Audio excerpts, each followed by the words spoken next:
The second week of the US Open destroyed any lingering doubts about the new order in tennis. The Big Two officially stamped their authority for good. Novak Djokovic concedes, but plans to go out swinging. They're just too good. Yeah, it will be very difficult for me in the future to overcome the hurdle of Sinner, Alcaraz. Not giving up on Grand Slams. I'm going to continue fighting. Poetic justice for Sabalenka.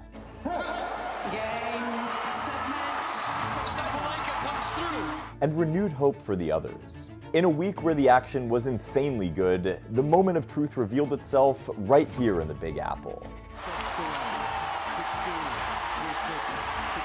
Here we go with a full breakdown of the men's and women's finals, the key storylines that popped up throughout the week, and most importantly, the defining moments that made the 2025 US Open one for the history books.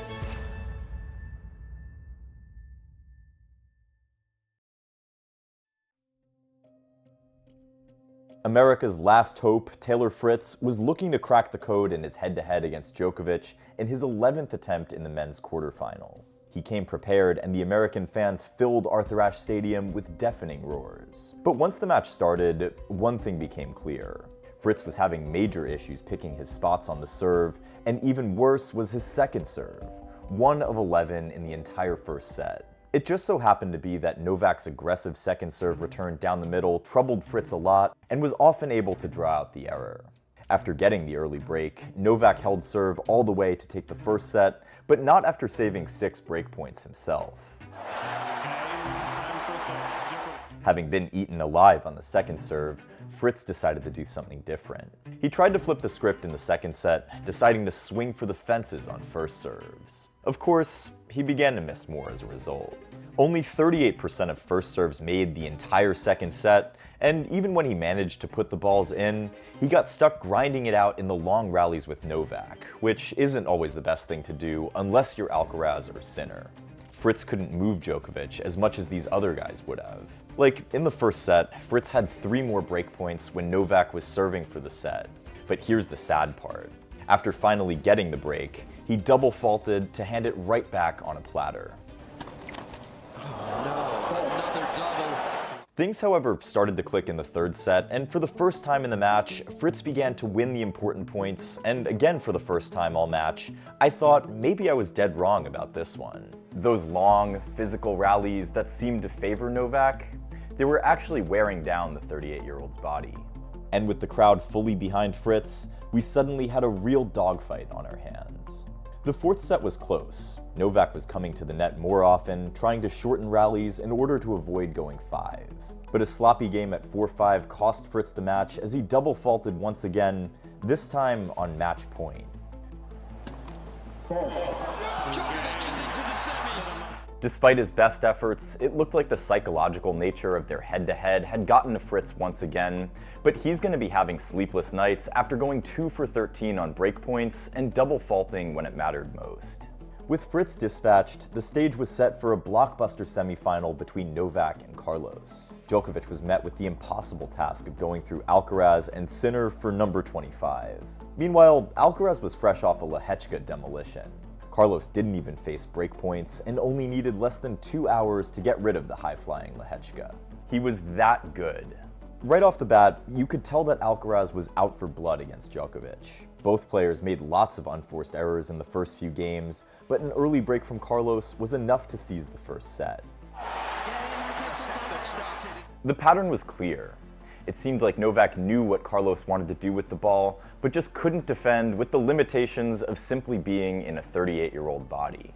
But then, Alcaraz's continued strategy of constantly trying to hit behind Novak came back to bite him in his first service game of the second set. The old guard read the play, reset the point, and made Carlos miss.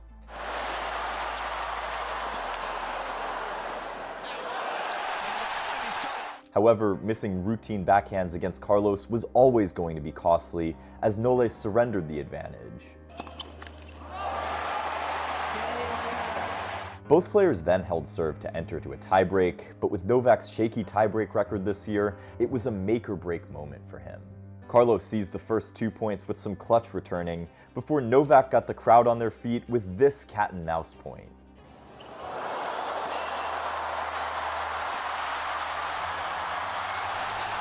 But one thing was clear. Too many errors were leaking from Novak's backhand, and that was the case for the next 2 points. Down 1-4 in the tiebreak now, Novak fought valiantly to reduce the deficit to 4-5, but 2 consecutive service winners from Alcaraz took the wind out of his sails.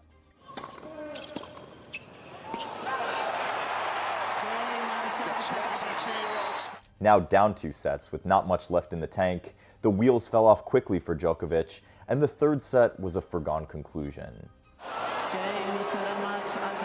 Novak looked 38 at times in that third set, and sort of had this look of resignation on his face. Apart from having an off day on the serve, Novak was making too many errors, especially when forced to generate more pace or attempting to go down the line for a winner. Not to mention that he didn't find a lot of success at the net either.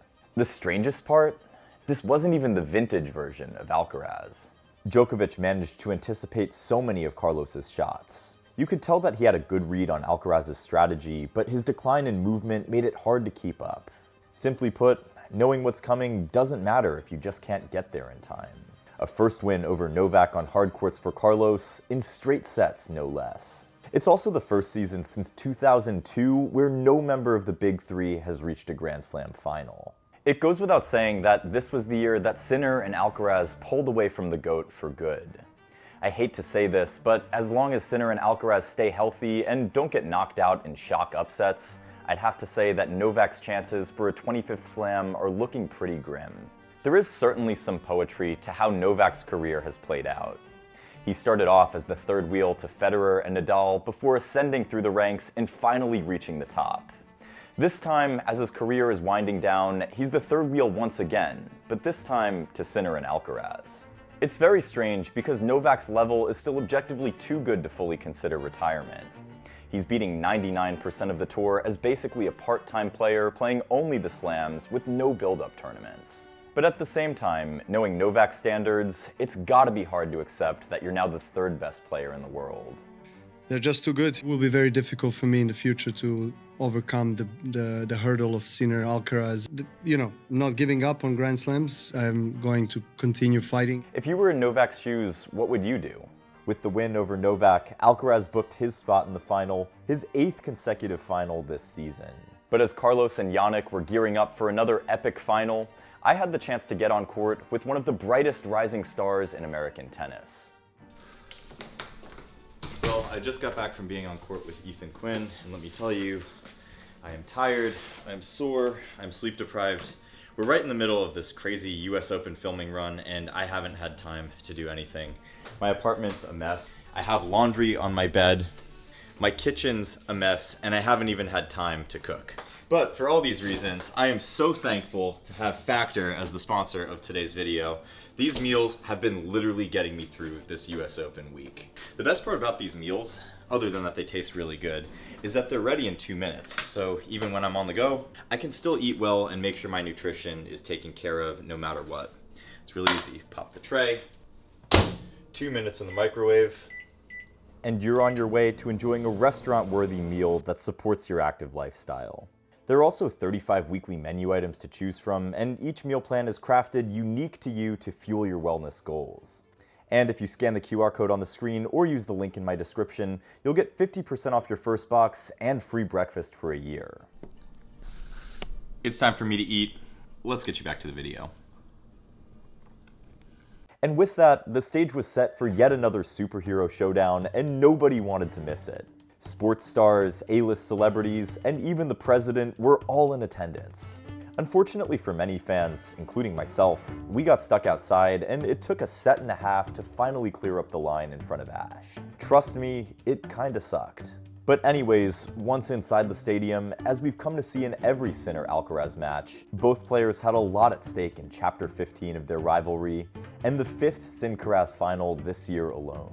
Alcaraz had a much faster start to the match, breaking Sinner in the first game and again midway through the first set for a decisive 6-2 win. Sinner's serve was MIA all the while. Not even making half of his first serves, Jannik just couldn't settle in and sink his teeth into the match. He was making a lot of errors and just looked kind of off for the most part. Alcaraz then picked up from where he left off in the second set, but an uncharacteristically sloppy game in the fourth game saw him broken to love, and that was all Sinner needed to level the scores. I should also mention that Sinner targeted Alcaraz's backhand a lot more in the second set, while also attacking Alcaraz's forehand with some wicked backhands down the line. The change in tactics paid off as Alcaraz hit 0 forehand winners in the second set compared to the 8 that he hit in the first. With the scores now level at 1 set apiece, Alcaraz then separated himself from Sinner with what I thought was one of the best sets he played all tournament. Alcaraz only dropped 1 point on his first serve and only made 2 unforced errors while hitting a staggering 11 winners and playing with total control.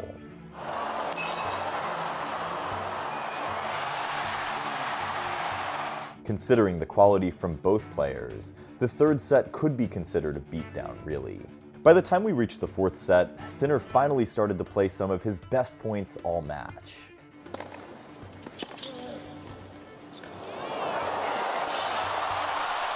However, for every question thrown, Alcaraz had an answer. At 2 apiece, 30 all, Sinner went for a big second serve down the tee, but missed. Now facing breakpoint and desperate to force the action, Sinner sprayed a wild forehand. I should also mention that by now, Sinner's first serve percentage had now dropped to 36%, and he was also not even winning up to half of his second serves either, which was never going to cut it against Alcaraz. Carlos then closed out the match on his 3rd championship point.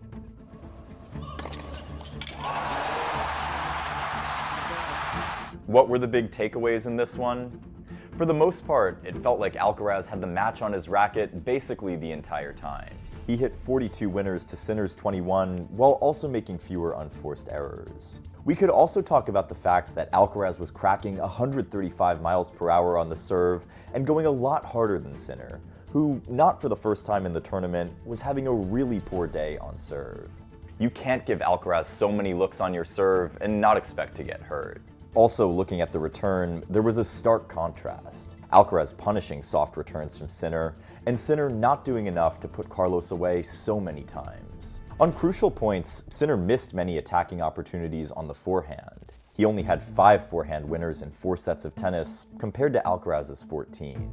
That's not the Sinner we know. It almost felt like Alcaraz was the run rushing Sinner and throwing the Italian off balance, with Jannik pushing hard and trying to get back into rallies. Carlos also mixed up the height on his forehand and threw in lots of variety as well. Plus, Alcaraz may have also gotten the memo from Dimitrov's playbook, because we saw him also use the backhand slice a lot more. This helped to open up the court for easy forehand inside-ins or backhands down the line. I know Sinner seemed to struggle with some physical issues against Felix in the semis, but against Alcaraz in the final, he seemed like he was okay. I'd simply chalk up the match to Carlos just being too good on the day. After the match, Jannik even admitted that he felt like he was playing a little bit too predictably in the final as well. Carlos Alcaraz's US Open title run marks the fewest number of breakpoints faced en route to a major title. Federer held the previous record with 12, if you're curious. Oh, and by the way, Alcaraz only got broken 3 times and dropped only 1 set all tournament. That's gotta be some sort of record. And for me, this is easily the best tournament of Alcaraz's career to date, and it's maybe possibly the best version of Alcaraz that we've seen so far. 47-2 in his last 49 matches is pure insanity, and I just think he's unplayable at the moment. No ups and downs, and no lapses in concentration. Once again, Alcaraz proves the doubters wrong. Just one thing though, Alcaraz is scheduled to play a lot of tournaments for the remainder of the year. Last time I checked, this led to burnout and a loss of form. But now that he's back in the #1 spot after 2 years away, we'll be hoping he gets his post-US Open schedule right this time. Looking at the Big Two, it's crystal clear that we're now in a new era with both players splitting the last 8 slams equally. Carlos continues to beat Jannik on hard courts, now leads their head-to-head 10-5, and at this point, can we say that Sinner officially has an Alcaraz problem? Still, an unbelievable year and tournament for Sinner nonetheless. He became just the 4th and youngest man in the Open era to reach all 4 Grand Slam finals in a single season. He also made it 300 tour-level wins, becoming the first man born in the 2000s to achieve that feat. Also, Jannik is now more willing than ever to go back to the drawing board and make some adjustments to his game when facing Carlos. Against any other player, Sinner would have probably gotten over the line in that final, even with a poor serve. At least, that's what we saw in the semis, where he took down a resurgent Felix Auger-Aliassime. Felix played arguably his best tournament in years after taking down Zverev, Rublev, de Minaur, as well as a set off of Sinner en route to the semis. Beating Rublev in straights in the fourth round was super impressive to me. Felix hit an impressive 20 forehand winners in 3 sets against Rublev, many of which Andre could do nothing about. Once Felix is in the groove, he's difficult to stop, and you're better off staying away from that forehand. This tournament also revealed some of the Canadians' improvements more broadly. Simply put, Felix is playing smarter tennis now. He's still very much reliant on the big serve and forehand, but he's more committed to defense now, plus he's also protecting his backhand more than ever. The quarterfinal against de Minaur was a weird one though. There was a lot of nervous energy from both players in the tiebreaks, and we saw way too many double faults. But I want to talk about that fourth set where Felix was down 2-5 with de Minaur serving for the set. Up 30 love, Felix showed how much he's added to his offensive arsenal with this play. A short slice to draw de Minaur out, followed by a lob, and then the forehand finish. Felix beat de Minaur in 4 sets, but the Aussie thinks he dropped the ball on this one. Right now, I'm looking at this like a wasted opportunity. I've got to say that Felix has added some nice variety to his game. Unfortunately, he couldn't get past the Sinner test in the semis, but that second set was one of the best sets anyone has played against Sinner at a slam this season. Oh, and did I mention that Felix had 10 break points against Sinner? When was the last time you saw someone outside of Alcaraz put up those kinds of numbers against Jannik? I expect Felix to ride the hot hand for the rest of the year and maybe even push for a top 10 finish. Meanwhile, revenge was the theme on the women's side. Naomi Osaka avenged her last year's loss to Muchova in the last 8. Of all the quarterfinalists, Muchova had spent by far the most time on court. And now hampered by a left thigh injury, the craftswoman succumbed to the ball striker in straight sets. Osaka took the first set by hitting big into big targets, and she did so without questioning herself, just like the Naomi of old, dictating points from the baseline and knowing when to step in to finish it off. Meanwhile, Muchova had dug deep into her bag of tricks, but to no avail. Drop shots, lobs, volleys, sudden injection of pace, you name it.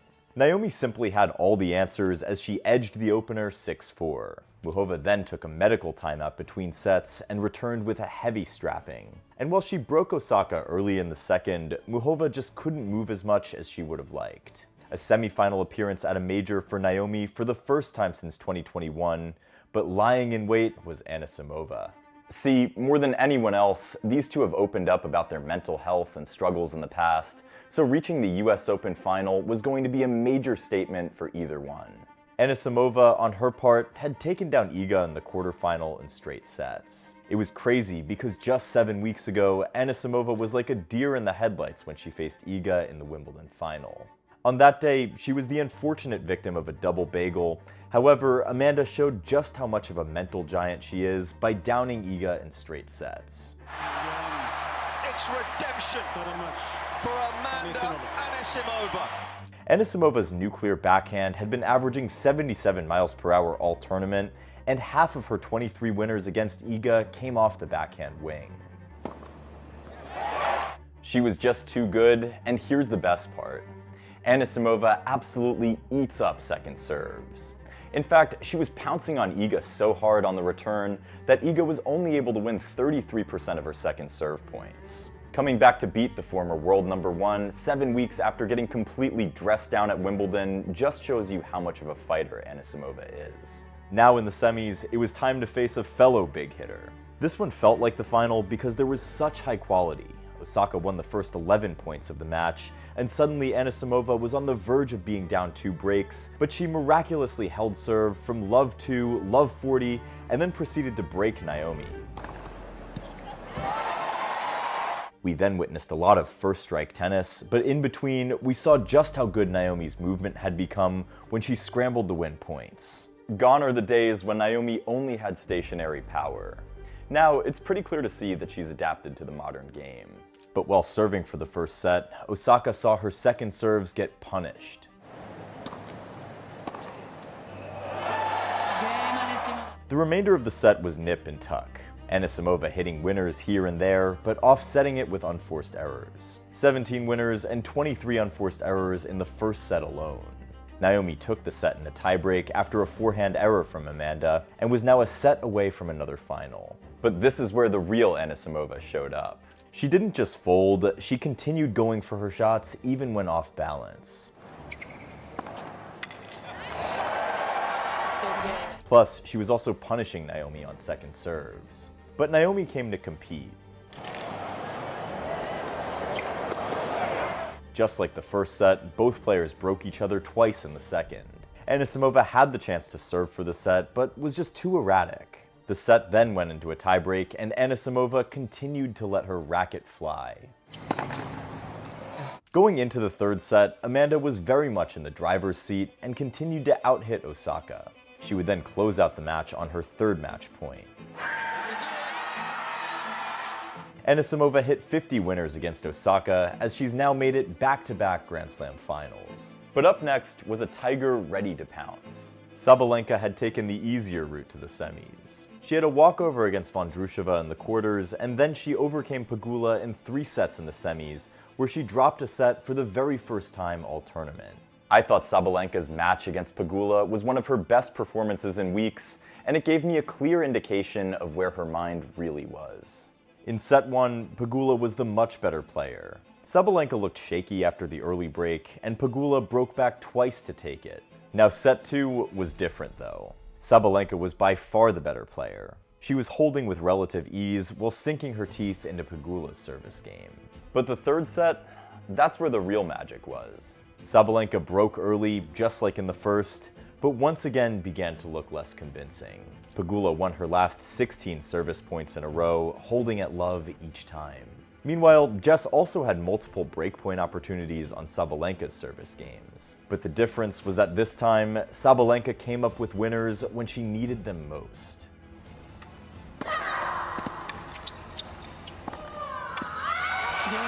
Anisimova came into the final with a 6-3 head-to-head record, having also won their last meeting in the Wimbledon semis. But Sabalenka must have grown tired of losing to Americans at slams, because we saw a different arena on Saturday. With the defending champion playing her 6th consecutive final in a hardcourt slam, everything was on the line. It felt like Sabalenka was in a strange position of having to prove herself again despite being the world number 1.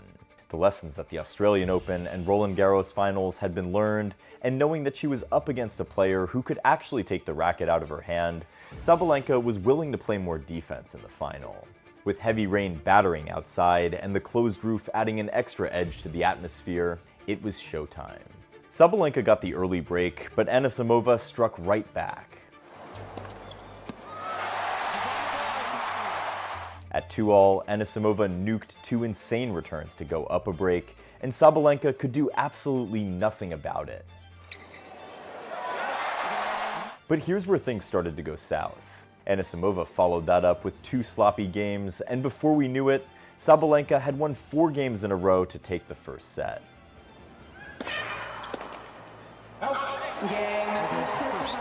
Anisimova hit 13 winners and 15 unforced errors in the first set, compared to Sabalenka's 3 winners and 4 unforced errors.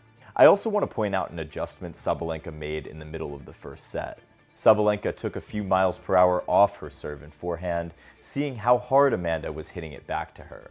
In case you missed it, Anisimova's backhand was averaging 80 miles per hour, so Sabalenka was better off trying to handle the pace, hit clean, and simply wait for Amanda to make an error. We then witnessed back and forth action in the second set with multiple breaks of serve. Amanda had now thrown caution to the wind and was swinging for the fences, but you could tell that she was getting increasingly frustrated. On top of that, she was struggling with the roof lighting on her ball toss, and as a result, she was too inconsistent to apply scoreboard pressure on Sabalenka. 5 double faults for Anisimova in the second set alone. Sabalenka had the chance to serve for the title at 5-4, but by now Anisimova was throwing everything at her. The set carried over into a tiebreak, and by now, Sabalenka was dragging an increasingly erratic Anisimova into deep waters.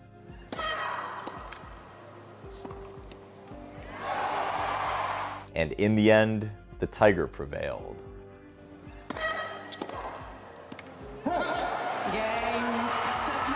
The reward for that? A cool $5 million, the largest prize money check in women's tennis history. I just made a video about the insane economics of the US Open and how the USTA prints close to $1 billion over 2 weeks of tennis. Definitely check it out if you haven't seen it already. There is something quite poetic about losing to an American in every other slam this year, only to come back to win the US Open, not to mention beating 2 Americans in the semifinal and final. Let's also not forget that Sabalenka has been untouchable in tiebreaks this year with a 21-1 record. In the end, Anisimova lived and died by her all-or-nothing principle.